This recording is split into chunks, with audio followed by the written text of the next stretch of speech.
Hello, I am Víctor Paredes. I am the product manager of Moho, and I want to show you some of the new stuff we added to Moho 14.2 in this webinar. What is new in Moho 14.2 update?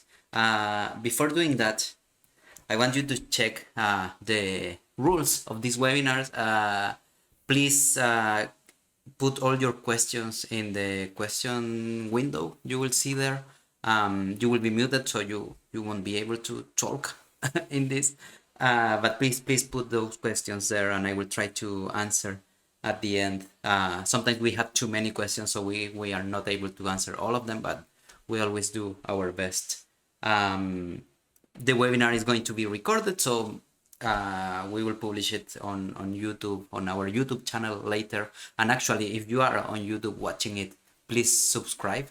We are very close to get the 100K followers or subscribers there, so it will be cool if you do. The panelists today are Mario Quiñones in the controls and myself presenting the webinar. Also, please remember, if you want to share an Instagram story or even a TikTok story or a Facebook story, please use the hashtags webinar Moho Animation, hashtag webinar, hashtag Moho Animation, and also tag us at Moho Animation. All right, so let's start. So maybe some of you have seen the news about Moho 14.2. This is a free update for Moho 14 owners. Also, if you have 14.1, you can also have it.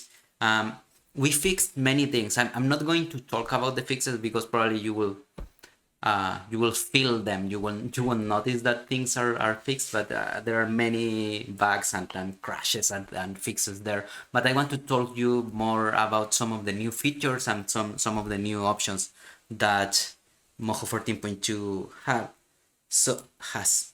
So I'm going to create a new file here, and the first thing I want to show you is the new curve profile option. So just in case you don't know, with the curve profile, what you can do is, let's say you have something like a circle. I always create something like a circle. I'm sorry, I'm not very creative in these examples, but let's say you have a circle. And now you can create a profile for the lines, for the stroke of that circle. So you can create the profile in the same layer or in a different layer. It doesn't matter. I will create it in the same layer. So the thing is that I need to create a new line here. I will use the add point tool here, and I can create a new line and then add a different shape here. Let's say this is what I want for my curve profile. Now this line is going to be repeated across the circle. That's the idea. Now for this to work, I need to be sure that this point and this point, they need to be in the same height horizontally. So if I want to be very sure about that, I can create the line holding shift. If I hold shift, that line is going to be created, always keeping the horizontal line, but I will undo that. If I already created the line, what I can do is I can select this point and then hold shift and to select this second point. And I can use the transform point tool and scale these points on the y axis to 0. So with that, I am sure that both points are at the same height. All right, but this is just a detail. It's not extremely necessary, but your profile is going to look better because it's going to start and end at the same height. Okay, so now to apply this profile, I just need to select this circle here with the select point tool.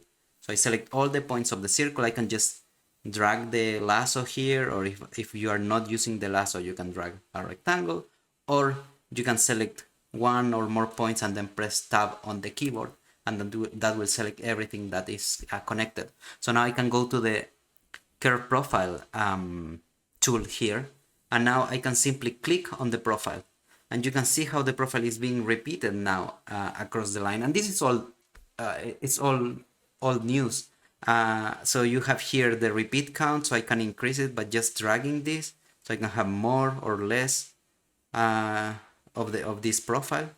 But what is new here is that we have this new offset value, and with this new offset I can just drag this, and you can see how, hopefully you will be able to see this, but you can see how the profile is traveling across the line. All right, so let's say I want to animate this. I can go to frame 1 and I will set the offset to 0, and then I will go to, I don't know, frame 18 and I will set the offset to 5. So now you will see I have this animation, so this profile is moving. And if I want to have a continuous movement, what I can do is I can right click on this keyframe here. You can see we have a new channel. This is the selected curve profile offset channel, and this is the general offset channel. So I can just right click this keyframe and select a cycle here. So a cycle, you know, it's going to repeat that. So you will see that this movement is actually jumping all the time because it's always going back to this frame. So every time it ends here, it goes back here. That's basically a cycle. But a special option for the cycles is the additive cycle. If I set it additive, instead of going back, it's going to recalculate and continue the movement of that. So it's not jumping, it's continuing the movement. And right now I have some smooth keyframing, so the offset looks a little bit like it's slowing down and then accelerating on every cycle. So if I want to avoid that, I can just right click this keyframe here and set it to linear. So now I know this is going to run at the same speed as at a flat speed. So I have this. So now you can see how the circle is moving, and if I want to adapt the speed, I can simply move this keyframe. Let's put it here closer or farther from the first one. So I can just move that. Another thing about the curve profile is that you can also animate the profile. So I still have access to this. So I could modify this or maybe go down. You can go crazy here. And then you can see the profile has its own keyframes and everything is still working there. So you can animate all these points. The only thing I don't recommend you to animate is the two extreme points, because they are the ones that define the beginning and the end of the profile. So it's better not to move them. You can if you want, but it is better not to do that. So you get something like this. Now, what you can create with this is like, let me just remove all this. Let's say you want to create something like a saw. So I will just create a rectangle here, change a little bit the curvature so it looks better like that. Okay, and now I will create a line here, and then this is going to be my curve profile. So now I will select the entire shape here, go to curve profile tool, click here, and I have my saw. I can edit how many pieces of the profile I want, and then I can simply animate it in the same way. So you can animate these kind of things. It's very, very easy. Or it can be something like a tank moving, like, you know, the wheels of a tank that they have this, I don't know how to call it in English. I don't know how to call it in Spanish either, but you know what I mean. If you have a tank moving, you can create that kind of stuff there. Or you can go more crazy. For instance, here, let me actually, if I show you this animation, let me just close this, and maybe you saw this on the blog. We have this, I don't know, this ball of hair moving across the grass. And this is actually, there is no movement, there is no rotation, there is no camera movement or anything like that. This is all animated with the curve profile. So let me actually show you how this works. I will just select all the points and I will click with the curve profile tool. I will click on the emptiness here and the empty space. And now I just removed the curve profile. So now you can see like the real shape. So it's just a few circles and a few rectangles. So now if I hit play, you can see the only movement this has is that the ball is squashing and stretching a little bit. And then the curve profile has this movement. It goes up and down, all right? And that is all the movement this has. So now if I select the points of the circle and also the points of the grass, and I'm going to press tab to select everything connected, I can select the curve profile tool, click here again, and I am attaching the curve profile again to this shape. So now I have this and everything is moving. And I can even, let's say I don't want this to look like this, I can create a second profile here. Maybe I will set it with sharp corners like that. You can go crazier than this. It can be more fun. But let's say I want something like this, so I can select again all these points. I will press tab and now click on the curve profile tool and now click on this shape. And now this is the animation I have. So I still have everything working there, but it's different now, and I could still animate this shape here, changing, maybe it's too high, or maybe I want, for instance, I will select only this piece of the grass and set the repeat count higher there. So now maybe this is going to look better. Yeah, so I have a different shape there. Or you can animate other stuff, like I have Marge here from The Simpsons. I just got this image, and this is the curve profile moving on her hair. So it's very simple. Again, it's I don't know how useful it is to animate the hair like this, but you can animate other stuff. I had another test. I couldn't find the Moho file, but I had another test animating the flying cloud from Dragon Ball, like that kind of stuff. It's very easy to animate things. And also something that I didn't show you before is that you can animate the curve profile, but you can still animate the shape itself. So you have basically 3 levels of animation. You have the profile offset, you have the shape of the profile, and you have the shape of the actual shape too. So you can animate all these together and add keyframes at different times for them.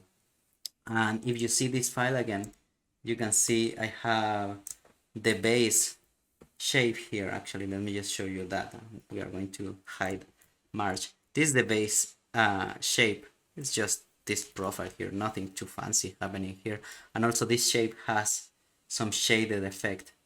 So if you see here, it has a direction, some offset, and some blur that I could change. So that's why it has that highlight there. And then there is another shape that is also has a curve profile, but this one is being masked inside of the other one. So I have this shape here simulating this shading, and I think I just removed it. Okay, now it is here. Sorry, I removed that by mistake. But you have this shape here, so now you have the oh, and I animated the profile here. That wasn't a good idea. There. So I have everything moving here, basically 2 curve profiles moving actually in opposite directions. If you think about it, the shading is moving at the opposite direction, but it's the same trick that I showed you with the additive cycles here. All right, so yeah, I think it's a fun tool. It's like one new channel to animate, and you can get fancier with that, and you can create some crazy stuff with this. So I think it's cool. I'm going to close these files because I always forget to close the files, and then I end these webinars with like 100 files opened. The other thing I want to show you about this new update is that probably you know this wolf test, this animation made based on the illustration by Wiebke Rewers. I'm sorry, I don't know how to pronounce that, but you can check on our social media. We have the link to her her profile on Instagram, and she's an amazing illustrator. So we have this wolf, and I animated this wolf using different brushes and using the Smart Boil tool. So if you know about the Smart Boil tool, is that the lines are going to boil, or the strokes, the brushes here are going to boil only when the character is moving. So you can see here that the character is when the character is moving, the lines are boiling. All right, and what we added new here is that, actually let me move this arm here again, is that now if you go to any vector layer, for instance, I'm going to select the arm line vector layer, is this vector layer.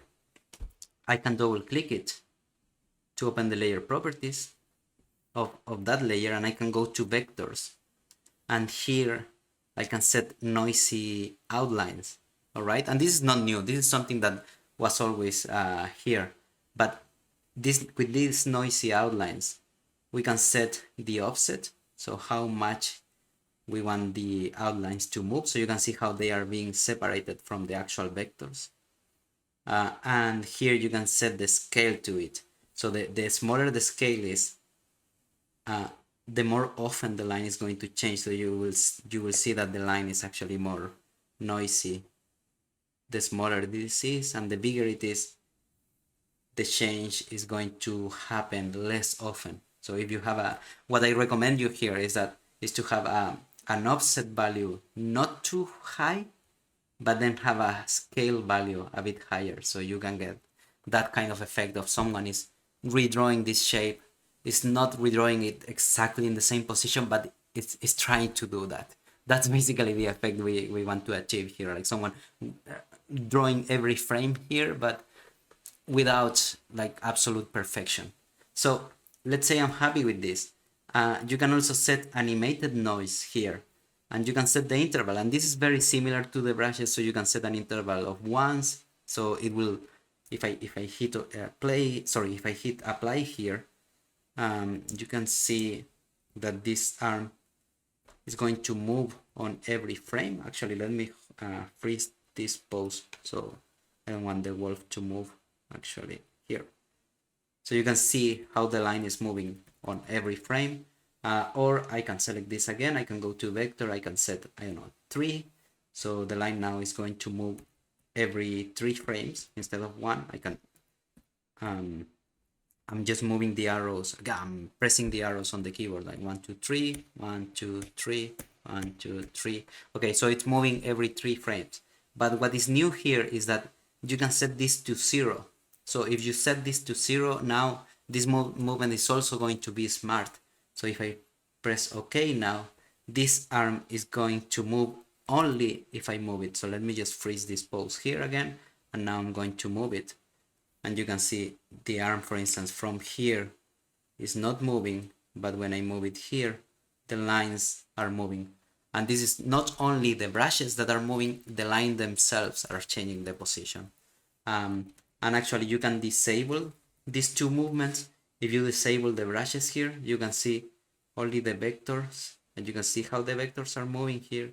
And if you don't want to see that movement, you can disable the layer effects. So if I disable the shape effects here, you can see that now nothing is moving. But this is only for the preview. Actually, if I render this, if I render a preview of the frame here, you will see that this arm is actually, well, it won't move here because it's not moving, but you can see it's the lines are going to be more chaotic than this. So basically you can disable the preview of both of these. So this is cool. I mean, in my opinion, at least, if I create a new file, for instance, you can set, let's say I'm going to draw something like a, let me reset this, something like a ball here. So I'm just drawing a circle here with several lines.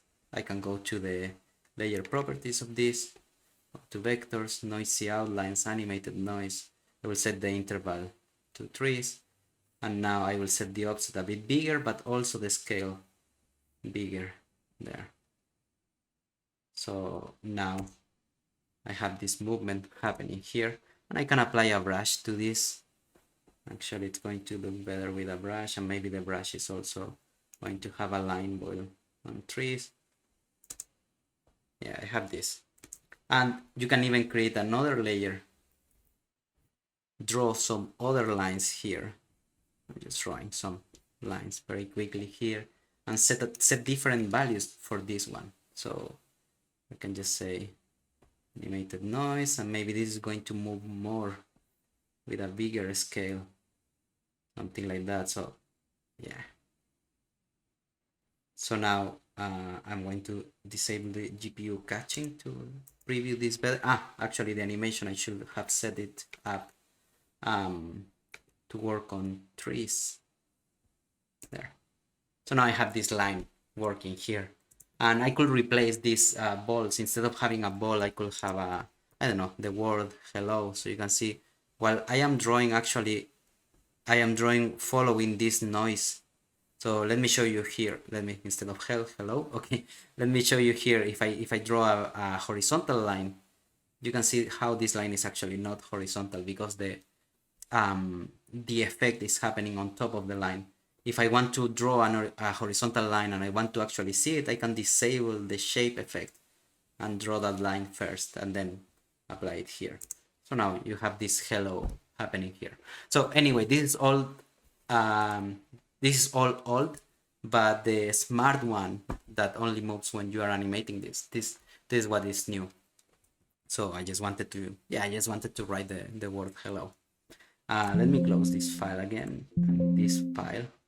The other thing I want to show you about this version of Moho is that we made a change on the transform bone tool, and this is in order to fix a problem that this tool has or had for a long time. And probably you if you have been using Moho for a long time, probably you have seen this problem and you had to deal with this problem using different techniques. But basically, actually, what I'm going to do to show you is this is Moho 14.1.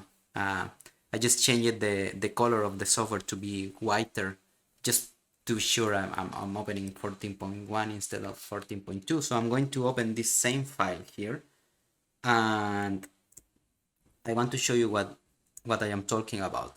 So with the transfer point tool in the past, every time you went on top of a bone, you could see those handles, these little circles. And these circles are very useful. If I want to scale the bone, I can drag this circle and drag it to the left or to the right. If I want to move this bone, I can drag this circle and move the bone. And if I want to rotate the bone, I can just rotate the bone. And this works great in many cases, but if you have too many bones on top of each other, or maybe overlapping a little bit, it starts to be harder to decide or to click in the right position. So let's say I want to actually scale this wing. This is on top of this. So for me, actually just grabbing that scale handle is very hard. Or if I want to move this other wing, but the other bone is on top of it, it's very hard for me to actually move it. Let me show you here. If I put the arms, for instance, if I put this arm here and this arm here, maybe around here, let's say something like that, and now I want to translate this bone, it's very hard to me to actually click on the handle for that bone. So this is a problem. Like usually when you are animating with many bones and they are on top of each other, it can be a mess. So what we tried to do here was to fix this problem and to solve this problem. But in order to solve this problem, we had to change how the tool worked.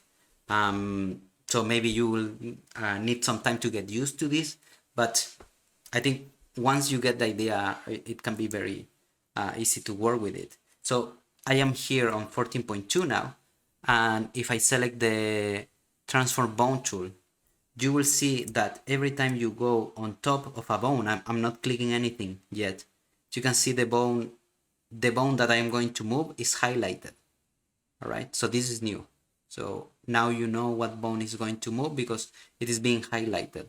So if I want, let's say, to rotate the wing, I can simply drag it, okay? So any bone can be dragged to be translated. But if I want to scale or translate a bone, I need to click it first. So you can see, for instance, I want to move this wing. So it is highlighted. I need to click it once, and now I can see the handles. So now I can drag the handle to scale or the handle to translate.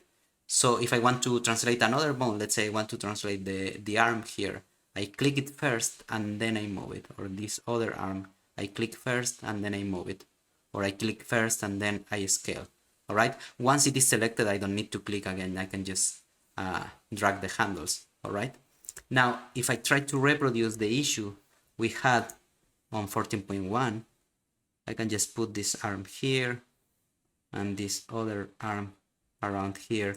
And let's say you see that all the handles are kind of in the same place, but if I want to translate, let's say I want to translate this bone, I simply click on the bone, and now I can see the handle, and it doesn't matter what happens with the rest of the bones, I can still drag that handle.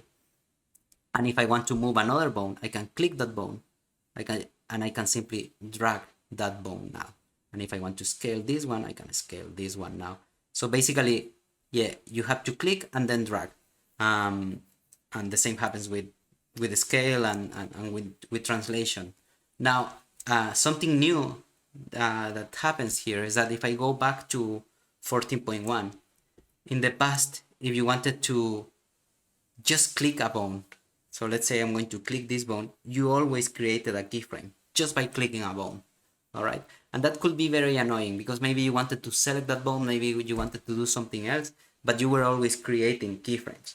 Okay, now if I go back to 14.2, that doesn't happen anymore. If I click a bone, I am only selecting it. I'm not adding a keyframe. If I want to add a keyframe, I have some options. The first option is actually move the bone. That of course is going to create a keyframe because I am actually moving the bone. But if I want to create a keyframe without moving the bone, I'm going to delete this keyframe. If I want to create a keyframe without moving this bone, I can hold Ctrl on the keyboard. Let me zoom in here to show you better. I hold Ctrl on the keyboard, and if I click over the shape of the bone, I will create a keyframe for the rotation. And you see the bone didn't move, but I just created a keyframe. And I can do that with any of the bones. So I just hold Ctrl and click, or Command on the Mac and click, and you will add a keyframe for rotation. All right.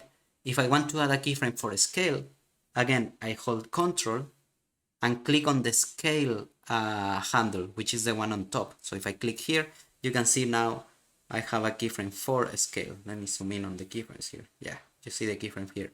And if I want to create a keyframe for translation, hold Ctrl again and click on this handle. So now I added keyframes for the 3 values of this bone. So that is how it works. If you have a pin bone, let me just create a pin bone here. Pin bones, they work a little different. By default, instead of rotating, they are going to translate. If I want to scale a pin bone, I hold Alt and drag from the middle of the pin bone, I drag to the left or right. If I want to rotate a pin bone, I hold Alt again, but now I drag from outside of the bone, basically. So, and if I drag without Alt, if I drag from the middle, I'm just translating. So that is how it works. So you have the 3 movements of a pin bone. You just need to hold Alt on the keyboard. So that is how this tool works now. Let me show you something else now. And actually for this one, maybe I will show you this rig. This is a rig from CAS. We are preparing a new post this rig was created by Nicolas. I don't remember his last name, sorry, but by a Chilean animator and rigger, Nicolas, for CAS Van de Pol. So it's a Mario Bros rig. So I want to show you with this rig, just because it is a cool rig. It has many things. It has a little bone for the boiling effect. It has different switches for the hand, different switches for the different kinds of arms, and the same for the legs. You can switch to different legs using Vitruvian bones here, or different shoes, also using Vitruvians. You can set the hatch on or off. Well, it's a cool rig, and you have many faces here. So many people think actually that this character was done traditionally animated, but actually it's a rig. But what I wanted to show you is that, let's suppose I want to animate on trees here. In the past, you could show some guides here, like some lines, like vertical lines on top of the timeline. And to do that, you had to go to the preferences, and in the preferences, you had to go to the timeline, and then here you will set what type of line or in which interval you wanted to see those lines. Now we took this outside of the preferences and put the option here on the timeline. So if I come here, you will see this end of none, but I can select any interval. So let's say I want to animate on 2s.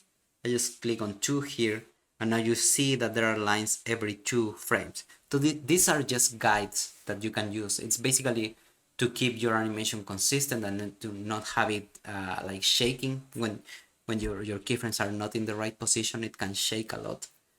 So let's say I want to animate on 3s. So I will just set 3 here, and now I will set the default interpolation to 3s. I will create a keyframe here, and let's say I want to move the head and the arm here. Okay, I'm not doing anything fancy, but you can see that the character is moving every 3 frames, and I know where to put the keyframes because I have these lines here. So if you don't want these lines, if you want to animate on 1s, for instance, I recommend you to just set this to none and set this to 1. So now you will be animating on 1s. So I can change this to be on 1s. So everything is going to be very smooth.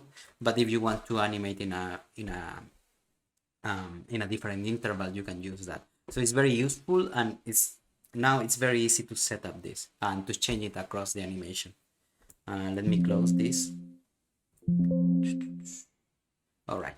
Now another option I wanted to show you is the new blending option. All right, so this is layer blending, and actually I'm going to open this dragon just to show you a little bit how you could use this. So you know this dragon illustrated by Almu Redondo. So we have this animation running here. All right, and the fire and the liquid shapes.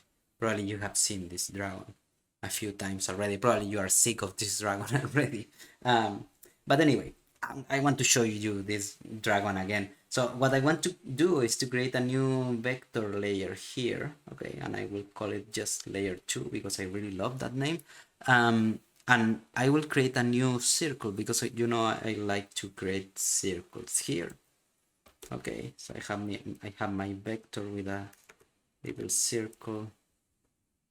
And for this circle, I'm going to set an effect over the shape. So I will set soft edge. So this is a bit of a blurry effect here. All right. And now, you know, we have blending modes. So if I right click on this layer, I can go to blending mode, and I can try different blending modes like overlay, multiply, the very typical ones. But we have a new one, which is color burn. So many people that use Procreate, for instance, they really like this blending mode for shading, I think, and for different things. So now also, if you import a PSD file, this is a Photoshop file, it could have been created on Photoshop, on Procreate, on Clip Studio, Krita, any file. But if you use the blending mode, the color burn blending mode, you will see that in Moho too. So now you can also import that blending mode. And let me actually change here the color to show you better. So I can try maybe, yeah, maybe this is kind of dark, but let's say, all right, let's say what I'm going to do here is, let's say this is the normal color of the dragon when it is not illuminated. So let's say, all right, I'm going to just make all this a bit darker with this circle. Okay, so now it's moving. And now what I want to do is that when the dragon starts to create the fire, actually I want this to go away, because let's say now the dragon is being illuminated. Actually, maybe I want it even darker here. I will set it darker. Okay, like that. So I know this doesn't make much sense, but now with the fire there, it's starting to illuminate. So I will just move this and maybe animate also the opacity down. So I have this these keyframes here. So basically what I'm trying to do here without success is to illuminate the dragon when it throws the fire. Okay, and then when it ends, actually what I'm going to do is to copy these keyframes, and then when it ends throwing the fire, I want the dragon to become darker again. So let me just come here, all right, around here. So I will just copy and paste these keyframes, and now I'm going to change the direction of this movement. So I'm going to start here, and it's going to end dark. So now we go back to the darker dragon, maybe a bit sooner. Boom, there. So we have that. So basically, yeah, you can animate this kind of stuff. I know this is not very cool, but you have light there, and then you have darkness again, and you could mask this too.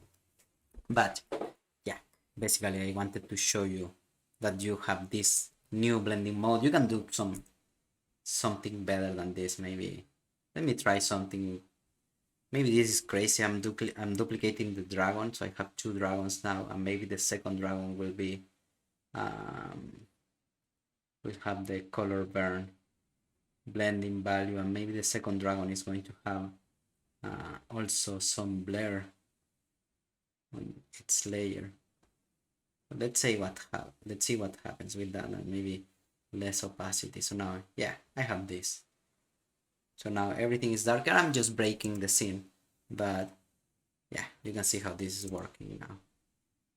So with the new dragon and without the new dragon. So you can play with the light of each scene. Now let me just remove this dragon, and actually I'm going to remove the shape I created too, and I want to isolate this dragon, and I want to isolate the woman here, because I want to show you a new addition we made. This is very simple, but it can be very useful too, and is that if you activate the onion skins, let me just set this onion skin to appear here and here. So I have 2 onion skins, one before and one after, and I can set colored fields. So now I can set any color for the onion skins from before. So right now they are green. I want them to be, I don't know, bluish, like a light blue there. Now they are blue. Didn't change too much. And now maybe, yeah, maybe green for the future there. So now I have 2 onion skins here, and they are blue and green, and I can add more if I want, and I can set them to be relative. So if I move the cursor, I have the onion skins moving with that. So again, this is not new. Exactly, this used to work with vectors, but what is new is that this is now working also with images.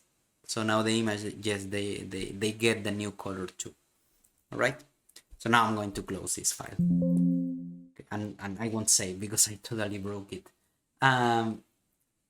There is a new option. I will open this other dragon here. This is the dragon created by Chris Chatterton. We use this for Moho debut. And this dragon uses a lot of brushes, and it has a lot of point animation. It has some frame by frame animation.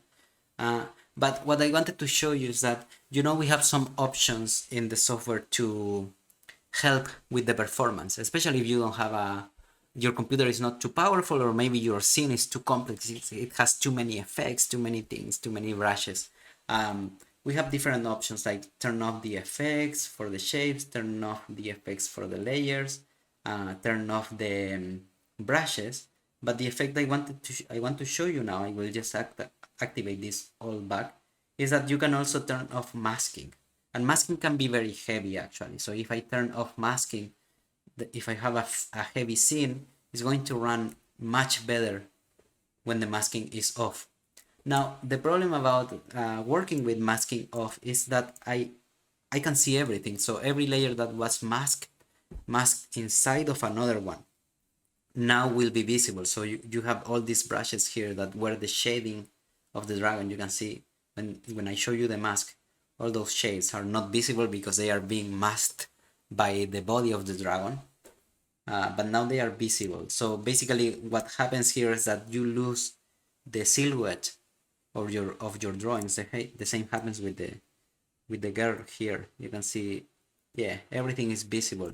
So we added a new option that also helps with the performance. So in terms of the performance, it's the same as disabling the masking, but you still can see the silhouette of the character. So let me just turn masking on again, and I will go to display here, and I will uncheck these masked layers.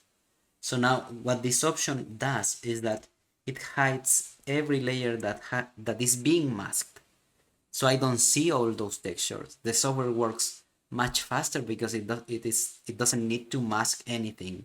It doesn't need to process all those brushes or anything like that. But I can still animate my character, and I can still see the silhouette of the character. I can see how the smart bones are working, how the head turn is working here. Actually, it's better not to see this too much because it's broken when you pass it too slow. Actually, I didn't think about when I was animating this. I wasn't thinking about having a fancy middle animation there. It was more to rotate it very quickly, so that's why it looks so ugly there. But basically that you have a much faster software. This is not the final look of your animation, but at least you can see the silhouette. So especially again, if you are working in very heavy projects, maybe you are working with many characters, this can be very helpful. And to make the comparison again, if I disable the masking and show the masked layers, you can see this is how it looks without masking, and this is how it looks without the masked layers. So yeah, I think it's a nice addition.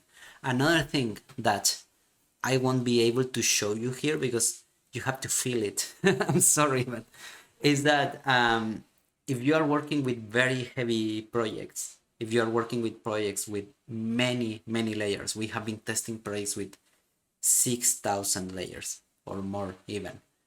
Some projects they get that number of layers. It's not something we recommend to do, but yeah, sometimes it happens, like very complex characters with very complex backgrounds and many characters together, stuff like that. So the file can grow a lot.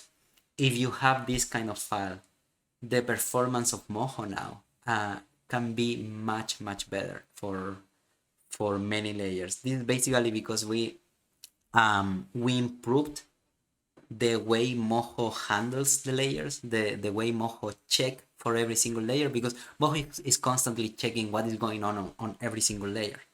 This is something that happens with the software internally. So that's why when you have too many layers and they are all animated and you have like many things, that's why the software could get slower, and it is because it's checking all that information to be able to show it on the screen, and also to be able to edit it if you want to animate or something. So we improved that process basically. So now if you have many layers, the software is going to work much better. This doesn't mean it's going to run on real time for every single project, but according to our own testing from many heavy projects, there were projects that in previous versions, like in 14.1, we couldn't even click on the timeline, or every time we click on the timeline, we had to wait like 1 minute or something, or even more, So you cannot animate that if you click on the timeline and you have to wait for 1 minute. That's not doable as an animator. You cannot really animate that. But now those projects are working much better, and you can actually manipulate them, you can actually move them. Again, they are not moving on real time, but it is way better in the way they are handled. So yeah, I wanted to comment on that too. I cannot show you here. I am streaming, so I don't know how, if I start duplicating layers and I get 6,000 layers, probably my computer is not going to react well to that. I'm also recording my own screen, so I don't want to do that. Another thing I want to show you, I'm going to close the dragon here, is that we changed the limit of the brushes spacing. So if I create a line, let me just create this line, and I apply a brush here. Let me just apply Let me think about something that could work well for this. Hang on. I had an example for this one, but I'm not finding it now. Okay, but let's say, actually, I'm going to use this one, all right? This is a brush I created. And right now I have it, I can align it with the brush, and I have the spacing here. And in previous versions, the minimum spacing was 10%. So if you set this to 10%, this is the minimum spacing you could get for the brushes. Even if you went lower than 10%, that 10% was still the minimum amount. So 9%, 8%, 0% all look the same as 10%. Right now, what we did is we decreased this limit to 3%. So now this is the minimum amount. And actually, let me show you here, maybe with a thicker brush here. And I will copy and paste this one here, and I will set 10% of spacing. So basically what I have here is that at the top you have how the brushes looked on, this is like an ugly example, no? But how the brushes looked on 14.1, and here is how the brushes looks on 14.2. All right, let me actually select a different brush here. I think the rainbow actually is a good example. So if I set the rainbow to 10%, no, actually this rainbow, if I set this rainbow to 10%, and actually I'm going to make it a bit thicker. So this is how it looks at 10%, but if I take the shape at the bottom and I set it to 3%, especially, actually I'm going to remove these points. There. I'm going to remove all these points to show you better. Oops. Okay, like that. So you can see the comparison here. You can see how much smoother the bottom one looks. All right. So yeah, because the stamps are closer to each other. Now, this works very well for some kind of stuff. Actually, I think yesterday I was working on this. It's just a test, but I was trying to get like a fluffy tail or something like that with brushes. So this is actually, both tails are the same, so please don't worry about looking at both of them.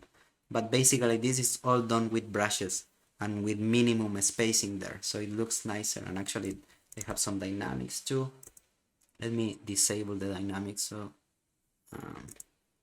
yeah, you can see it better there. So this have some shapes here.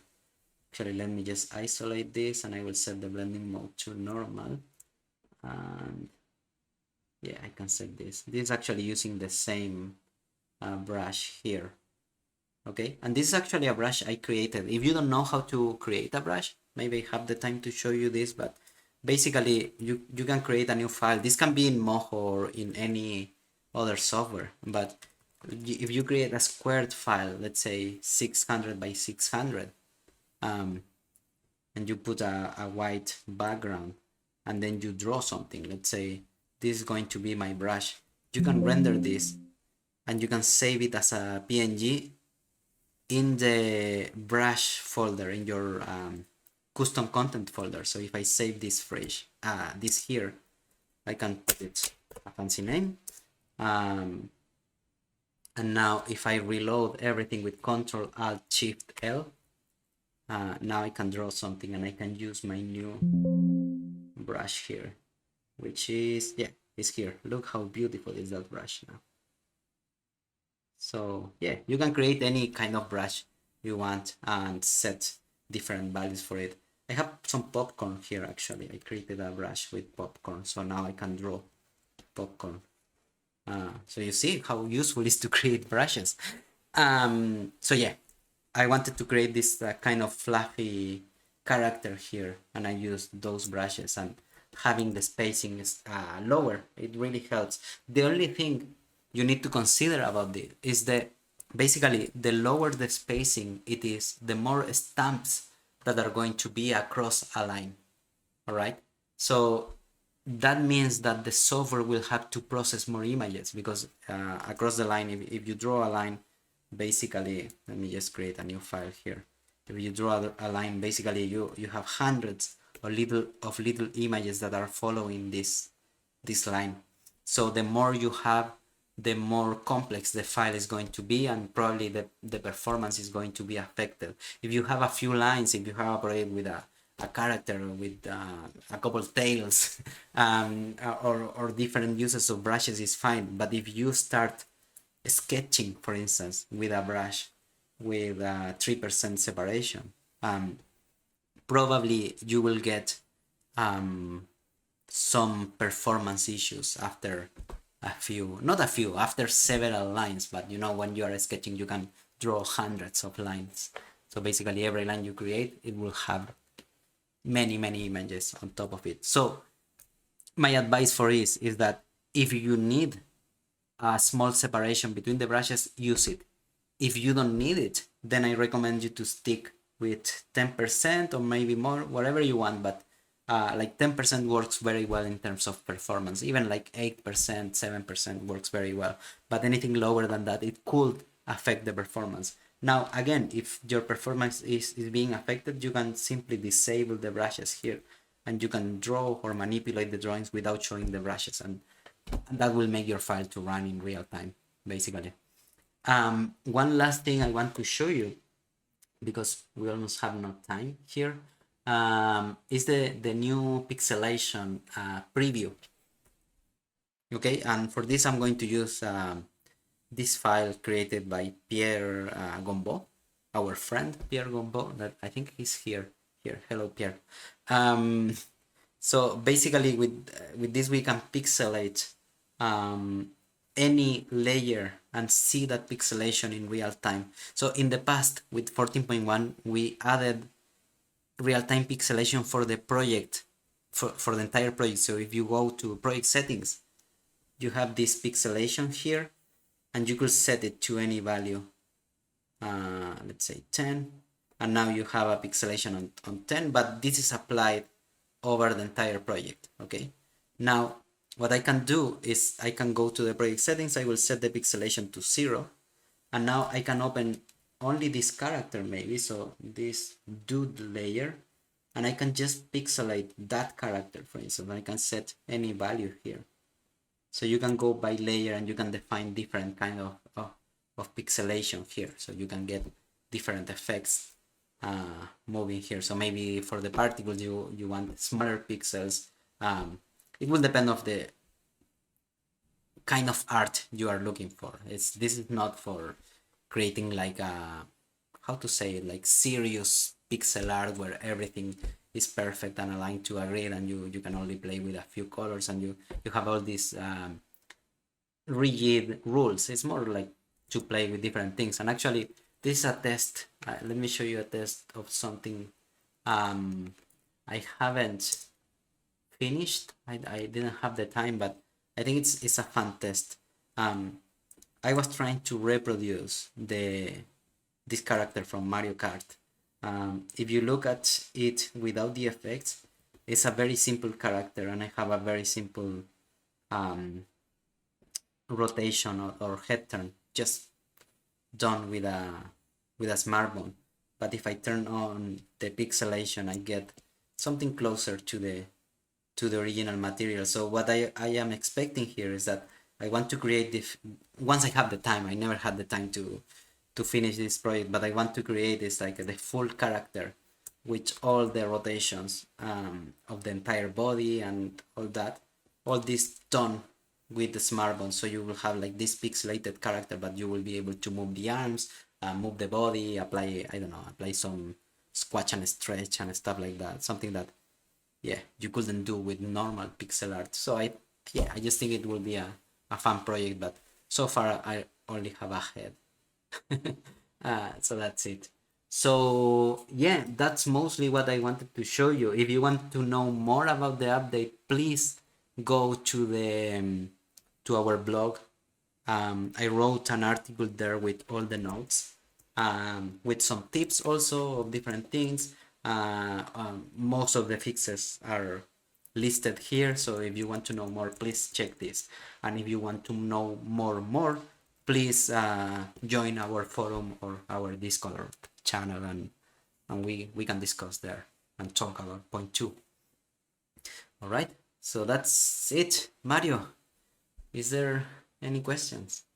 Are there any questions? Well, thank you so much, Victor. Thank all of you who joined us live. A few from the USA, like Matt, Esther, Brazil, Marcos, Ireland, Angus. So thank all of you. A specific question that I would like to highlight from Daniel Maestral. Hi, would you know if the change on the bone transform tool affect the existing scripts? No, they shouldn't, because a script can do. I mean, let me think about how to answer this. Anyone can create a script with their own transform bone tool, basically. So if you are using a different transform bone tool, probably will have another name. But if you are using a different tool to move your bones, that is a different tool, and it will work with its own rules. We changed the rules of our own tool, basically. But if you are using something else, you are free to continue using it. Mm-hmm. And Marcos Nogueira says, as a pixel artist, I love the pixelation effect. Do you think would be possible to apply some control over it, where the pixels are generated, maybe in a future update? Thank you. It's a bit. I'm thinking about how to improve this. I have some ideas, but I don't think it will be about where the pixels are exactly. Let me just open this Koopa Troopa again. Where is it? Koopa. So basically, since you are working with vectors, in theory, I am opening a file, but I'm not seeing it. So if you are working with these vectors, you can modify the vector itself. So if you don't like how this line looks, for instance, I can always just move this point here, and that will change how it looks, and you can do that across the animation. Or if you want a thicker line, you can just use the the line width tool and increase or decrease the thickness. So you have several ways to do something like this, and you can animate that by hand. But this is not a bitmap software. We are not actually painting these pixels. So the software is processing the vectors and generating pixels from it. So yeah, that's why I say, like, this is not like real pixel art. It's like a different concept, and I think we can improve on that different concept. But if you really want to go like pixel by pixel, then it is better to use a tool dedicated to do that. Well, thanks, Victor. That was a great example. One last comment from Cynthia Nugget. Thank you for another fantastic webinar. I'm grateful for all the constant improvements to the software. Thank you very much, Cynthia. It's always nice to hear from you in every single webinar and videos. It's nice. Thanks. So I think we can close the Q&A because our time is limited.